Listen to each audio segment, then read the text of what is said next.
Very surprising that Sami Anan would have evidence of corruption, evidence of crimes committed by Egyptian government officials. Evidence has been presented by Human Rights Watch, Amnesty International, scholars, analysts, news networks. So it wouldn't be surprising that Anan has access to some additional evidence.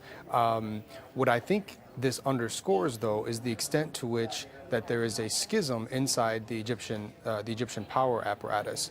A lot of this has kind of come to light over the past couple of months as we approach this upcoming presidential election. But I think this is what we want to keep an eye on in the coming weeks and months.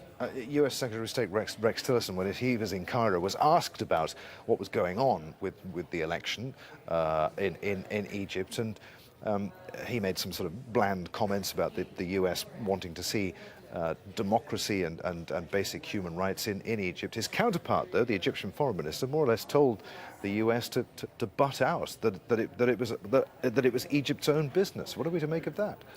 Right. Well, you know, the United States has sort of been guilty of kind of aiding and abetting this government for the better part of 4 years under the Obama administration and now under the Trump administration. Tillerson took a little bit more of a hardline stance than his predecessor John Kerry, but still, I mean, at the end of the day, they're still providing diplomatic support. They're still providing military support, funding to the Egyptian government.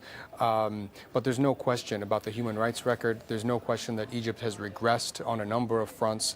Obviously, the upcoming elections aren't free and fair. They're not transparent. It's a sham election, as we would expect would come out of an authoritarian political environment. So who or what is driving this campaign against anyone who dares say that they will stand against President Sisi, unless, of course, they have the right political credentials? I mean, is it somewhere within the ranks of the military, or is it further up? Is it the president himself? Oh, I think it's Sisi. Right. I think there's no question that what he's been trying to do for the better part of 4.5 years now is consolidate power, purge the military of anyone who he deems as disloyal. And I think he was really taken aback by the fact that Ahmed Shafiq and Sami Anan decided not to support him and, in fact, to even run for president. So, but he still has some work to do. I mean, there's still some purging to be done because there are still clearly loyalists to Anan, Shafiq, and perhaps other military figureheads inside the apparatus. Okay.